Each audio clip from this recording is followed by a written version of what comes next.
الفراخ وجمال الفراخ وحلاوة الفراخ، بصي عاملة ازاي، طرية وجوسي وحاجة كده تحفة ما شاء الله. بصي هتعمليها في البيت الكل هيشكرك عليها. فراخ مشوية بطعم وتتبيلة الحاتي، حاجة كده وبجد جربيها بقى وقولي رأيك في التعليقات. ويلا نبدأ على الطريقة ونقول بسم الله والصلاة والسلام على نبي الله المصطفى عليه أفضل الصلاة والسلام. معايا هنا فرخة نضفتها كويس قوي وحطيتها بقى في مية وخل يعني حطيت عليها خل وملح كتير وليمون، واسيبها بقى كده حوالي ساعة. ونبتدي بقى هنا في التتبيلة بتاعتنا الجميلة. معانا هنا طماطم وبصل وزبادي وثوم، وهنا التوابل بقى اللي هنستخدمها: توم باودر وبصل باودر وكمون وفلفل اسمر وبابريكا وملح وتوابل فراخ مشوية وقرفة. تمام كده.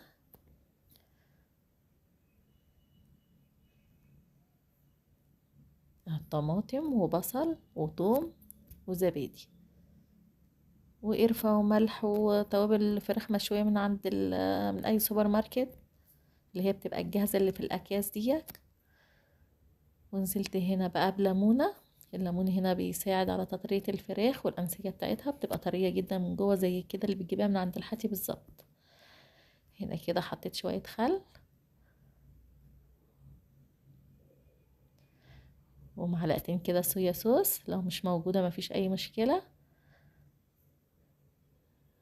وحطي بقى معلقة سكر، لو ما عندكيش عسل أبيض أو عسل أسمر حطي سكر، لو عندك حطي معلقتين عسل أسمر وشوية زيت. تمام كده. نبتدي بقى نخلط المكونات كلها كده في الكبة أو في الخلاط. والله يا جماعة اللي هياكلها عندك هيحس اكنك جايباها من بره بالظبط، فراخ بطعم اكبر المحلات، حاجة كده فعلا جميلة جدا، طرية من جوه ومن بره زي ما انتي شفتي كده. لا بأمانة حاجة فعلا جميلة، جربيها وادعيلي. هنا الفرخة بتاعتنا كده بقى نجيب سكينة نغزها من جوه كده كتير من عند الصدر كده عشان يستوي كويس من جوه ما ياخدش وقت في السوا. لازم الخطوة دي يا جماعة.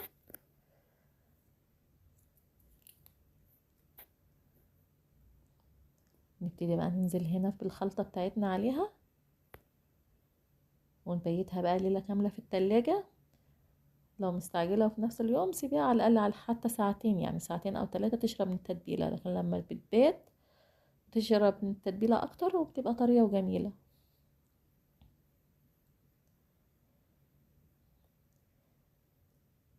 هنا بقى هحطها في التلاجة ليلة.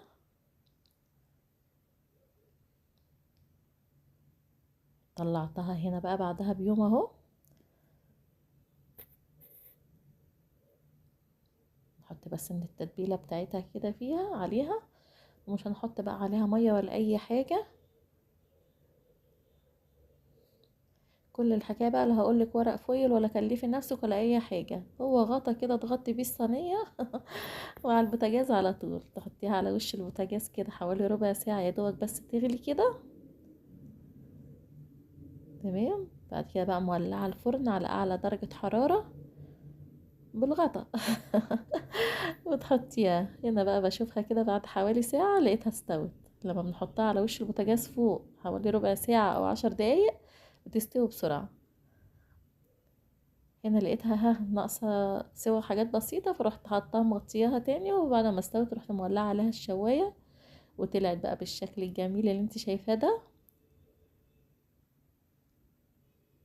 الرز البسمتي هنا بعمله جميل جدا بس هنزله في الفيديو الجاي ان شاء الله. الاكل بيبقى طعمه جميل قوي بالطرق اللي انا بعملها. يا ريت تتابعوني في القناة وتفعلوا الجرس عشان يوصل لكم كل فيديوهاتي. بحبكم في الله ورمضان داخل بقى ان شاء الله، هنزل لكم وصفات جميلة كتير. وكل سنة وانتم طيبين، في رعاية الله، باي باي.